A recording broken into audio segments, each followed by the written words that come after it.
제1장 하나님에 대한 지식과 우리 자신에 대한 지식 사이의 관계. 1. 자아에 대한 지식이 없이는 하나님에 대한 지식도 없다. 참되며 건전한 지혜는 두 부분으로 이루어진다. 그 하나는 하나님에 관한 지식이요, 다른 하나는 우리 자신에 관한 지식이다.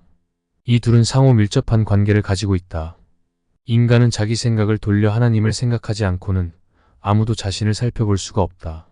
하나님께서 인간 존재의 근원이시고 축복의 근원이시기 때문이다. 아담의 범죄는 인간의 파멸을 초래했고 그 결과 인간의 실존은 비참한 세계 속에 내던져진 상태가 되었다. 이런 비참한 파멸은 우리들로 하여금 위를 바라보게 한다. 모든 사람은 자신의 불행을 의식하도록 자극을 받아 적어도 하나님에 대한 지식을 다소나마 얻게 된다. 우리 자신의 무지, 공허, 빈곤, 허약, 이보다 더한 타락과 부패를 자각함으로써 지혜의 참된 광채, 건전한 덕, 차고 넘치는 선, 의의 순결함이 오직 주 안에만 있다는 것을 알게 된다. 따라서 우리는 우리 자신의 죄악들을 생각할 때 하나님의 선하신 일들을 생각하게 된다. 우리 자신에 관한 지식은 우리를 일깨워서 하나님을 찾게 하고 우리를 인도하여 하나님을 발견하게 한다. A. 하나님에 대한 지식이 없이는 자아에 대한 지식이 없다.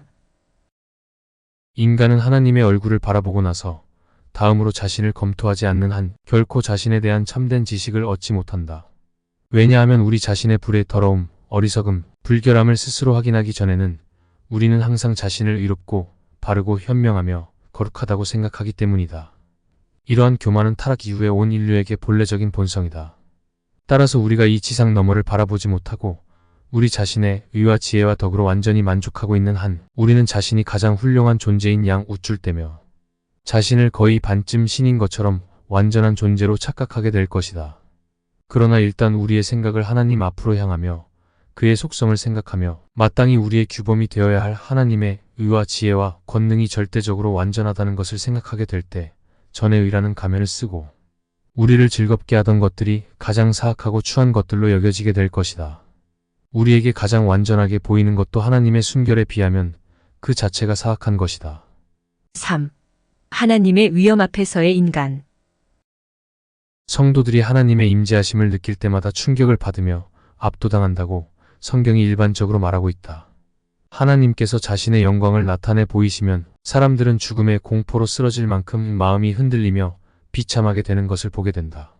우리가 하나님을 보았으니 반드시 죽으리로다. 이런 증언들을 사사기나 여러 예언서에서 자주 보게 된다. 욥기의 이야기는 하나님의 지혜와 권능과 순결을 표현함으로써 인간으로 하여금 자신의 어리석음과 무능력 그리고 부패를 인식하게 하는 가장 강력한 논증을 사용한다. 아브라함은 하나님의 영광을 보기 위하여 가까이 가면 갈수록 점점 더 자신이 티끌과 재에 지나지 않다는 것을 충분히 인식했으며 엘리야도 자기 얼굴을 겉옷으로 가리지 않고는 하나님께서 가까이 오심을 감히 견뎌낼 수가 없었던 것을 우리는 잘 알고 있다. 이와 같이 하나님의 나타나심은 매우 두려운 것이다. 하나님께서 자신의 광채를 나타내시면 가장 빛나던 광채들도 그 앞에서 어두워지게 된다. 제2장 하나님에 대한 지식의 본질과 경향성. 1. 하나님에 대한 지식은 실제로는 경배이다. 하나님에 대한 지식을 전함으로써 내가 의도하는 것은 단지 하나님의 존재를 생각하게 하는 것뿐만 아니라 또한 하나님의 영광과 우리의 유익에 이바지하는 데 도움이 되는 그에 관한 지식을 알리는 것이다. 참된 경건, 즉 하나님을 아버지로 사랑하고 그를 주님으로 참되게 경외하여 그의 공의를 용납하고 또 그의 마음을 상하게 하는 것을 죽는 것보다 더 두려워하는 순수하고 참된 열심이 없이는 하나님에 관한 지식이 있다고 말할 수 없다. 아담의 타락 후 인간성이 오늘날과 같이 파괴된 상태에서는 중보자이신 그리스도께서 하나님과 우리를 화목시키지 않는 한 하나님을 아버지로 알거나 구원의 창시자로 알 사람은 아무도 없다. 따라서 자연신학은 불가능하며 성경만이 하나님의 계시를 이해하게 하는 유일한 매개체이다. 하나님은 먼저 우주의 창조와 성경의 일반적인 교훈에서 자신을 창조주로 나타내셨고 다음으로 그리스도의 얼굴을 안에서 자신을 구속주로 보여주셨다. 여기서부터 하나님에 관한 이중의 인식이 생기게 된다. 여기서는 먼저 전자를 생각하고 후자는 적당한 곳에서 다루겠다. 하나님께서는 자신이 창조하신 세상을 무한하신 권능으로 유지하시며 지혜로 그것을 다스리시며 선으로 보존하시며 특히 인류를 의와 심판으로 지배하시며 자비로 참으시며 보호하심으로 지켜주신다. 그뿐만 아니라 지혜, 빛, 의, 권능, 공의, 참된 진리 등 그 어느 것 하나도 하나님으로부터 나오지 않은 것이 없다. 그러므로 우리는 이 모든 것을 그에게서 바라고 그에게서 찾으며 또한 이미 받은 것들에 대해 감사한 마음으로 그에게 돌리는 것을 배워야 한다. 경건은 하나님에 대한 경외와 하나님에 대한 사랑이 결합된 것을 말하는데 이 사랑은 그의 은혜를 깨달아 알므로써 오는 것이다. 누구도 완전한 행복을 하나님 안에 두지 않는 한 진정으로 중심에서 그들 자신을 하나님께 헌신하지 못한다. A. 하나님에 관한 지식은 신뢰와 경외를 포함한다. 에피큐로스 학파와 같이 하나님이 어떤 분이신가에 대해 사변적으로 질문하는 것은 헛된 장난에 불과하다. 이것보다는 하나님의 본성은 무엇인가? 를 물으며 그의 본성과 일치된 것이 무엇인가를 아는 것이 훨씬 더 중요하다.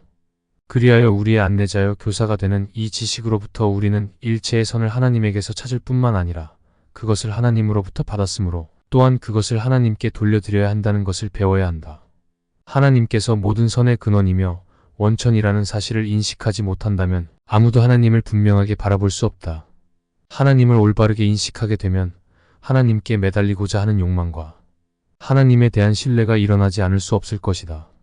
경건한 마음으로 하나님을 인식하는 사람은 만물이 그의 지배하에 있음을 알고 그가 만물의 안내자여 보호자이심을 믿기 때문에 전적으로 그를 신뢰하게 된다. 경건한 자는 하나님께서 모든 축복의 창시자이심을 알고 있기 때문에 고통스러울 때나 궁핍할 때에 즉시 하나님께 나아가서 그의 보호를 구하며 그의 도우심을 기대한다.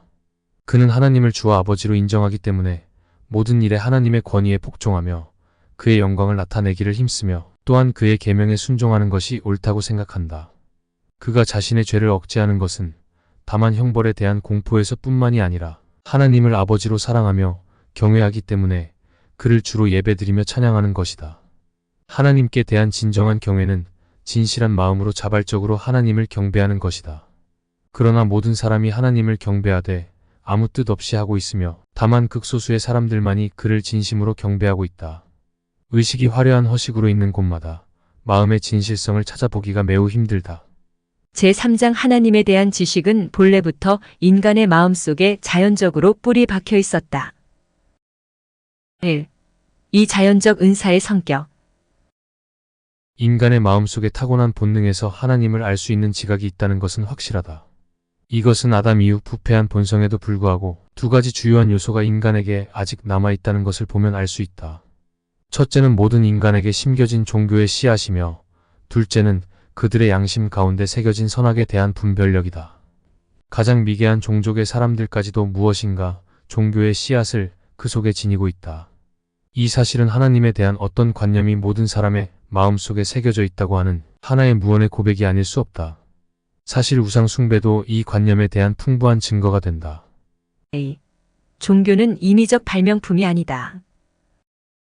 에피큐로스 학파는 미신을 피하고 사람들을 정부에 복종시킬 목적으로 누군가 종교를 고안해낸 것으로 생각한다. 사람의 마음을 강하게 속박시키기 위해 교활한 사람들이 종교에 필요한 여러 가지 것들을 조작해내어서 이것으로 일반 대중에게 존경심을 일으키며 공포심을 갖게 하였다는 사실은 나도 인정한다. 그러나 인간의 본성에 본래 종교의 씨앗이 없었다면 이런 속임수는 통하지 않았을 것이다.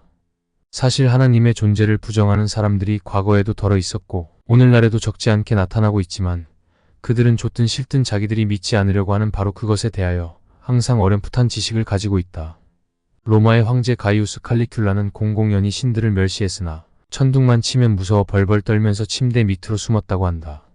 가장 대담하게 하나님을 멸시하는 자일수록 나뭇잎이 떨어지는 소리에도 가장 심하게 놀라는 것이다. 실로 그들은 하나님 앞에서 자신을 감추며 하나님의 임재를 자기 마음에서 지워버리기 위하여 온갖 구실을 찾고 있다. 그러나 그렇게 고백함에도 불구하고 그들은 항상 두려움의 올무에 걸리게 된다. 그러므로 불경자 그 자신이 바로 인간의 마음속에 하나님에 대한 어떤 관념이 항상 실제한다는 사실을 예증해주고 있는 것이다. 3. 실제적으로 신을 믿지 않는 것은 불가능하다. 모든 사람에게 어떤 신이 존재한다는 관념은 태어나면서부터 고유한 것이다. 디아고라스와 그 동료들은 모든 시대가 믿어 오던 종교들을 희롱하였고 폭군 디오니시우스는 하늘나라의 심판을 조롱하였지만 그러나 그것은 어디까지나 냉소적인 비웃음에 지나지 않는다. 세상은 할 수 있는 한 하나님에 관한 일체의 지식을 없애버리려고 하나님께 드리는 예배를 파괴하기 위하여 온갖 방법을 다 쓰고 있다. 그러나 사악한 자들이 하나님을 부정하기 위해 열심히 만들어낸 마음의 그 완고함이 다 쇠약해지더라도 그들이 강하게 말살하고자 했던 그 신에 대한 인식은 도리어 무성해지고 있으며 현재에도 싹트고 있다. 사람이 태어나서 살아가는 목적은 하나님을 아는 데 있다. 그럼에도 불구하고 하나님에 대한 지식이 여기에 도달하지 못할 때 그것은 불안정하고 허망한 것이다. 자신의 모든 생각과 행동을 이 목적에 맞추지 않는 사람들은 창조의 법칙에서 벗어나고 있는 것이 분명하다. 이 사실은 플라톤이나 그릴루스 등의 철학자들도 주장하는 바이다. 종교가 생활에서 상실되면 인간은 짐승보다 조금도 나을 것이 없을 뿐만 아니라 더 비참하게 될 것이다. 하나님을 경배하는 것만이 사람으로 하여금 짐승보다 더 뛰어나게 하며 이 예배를 통해서만 인간은 불멸을 추구하게 된다. 제4장 이 지식은 부분적 무지, 악의로 말미암아 소멸되거나 부패되었다. 1. 미신. 하나님께서 모든 사람 안에 신앙의 씨앗을 심어주셨다는 사실을 경험이 말해주고 있다. 그러나 자신이 받은 이 씨앗을 마음에 소중히 간직하고 있는 사람은 100의 한 사람도 찾아보기 힘들다. 어떤 사람은 미신에 사로잡혀 있고 어떤 사람은 자신의 악한 생각으로 하나님을 배반하고 있다. 그러나 어디에 해당하든 간에 이 사람들은 모두 다 하나님에 관한 참된 지식에서 벗어나 있다. 사실 진정한 경건은 세상에 남아있지 않다. 비참한 인간이 마땅히 자기 수준 이상에서 하나님을 찾아야 함에도 불구하고 오히려 자신의 육적인 어리석음을 표준으로 삼아 하나님을 판단하고 건전한 탐구를 떠나서 호기심에 따라 공허한 사색의 길을 달리고 있는 것을 볼 때에 거기에는 교만과 허영만이 발견될 뿐이다. 그러므로 그들은 하나님께서 자신을 보여주신 그대로 하나님을 이해하지 않고 오히려 그들 자신의 억측에 따라 하나님을 상상하는 것이다. 그들은 예배를 하나님께 드리지 않고 자기들 마음에서 만들어낸 허구와 망상의 예배를 드린다. 바울은 이와 같은 사악함에 대해서 그 생각이 허망하며 스스로 지혜 있다 하나 우둔하게 되었다고 로마서에서 밝히고 있다. 눈이 어두워져서 바르게 깨닫지 못하고 타락한 욕망에서 나온 거짓된 신뢰와 어리석음에 기초한 종교 행위들을 행하는 자들은 그들의 어리석음을 변명할 수 없을 것이다. A. 의식적으로 하나님을 외면.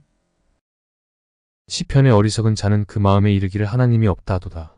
라는 말씀은 하나님에 대해 고의적으로 자신을 무감각하게 하는 자들을 가리키는 말이다.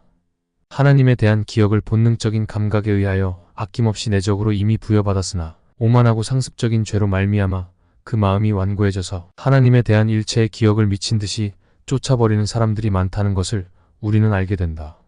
시편에서는 악인은 죄가 그의 마음속에 속상여서 그의 눈에는 하나님을 두려워하는 빛이 없다.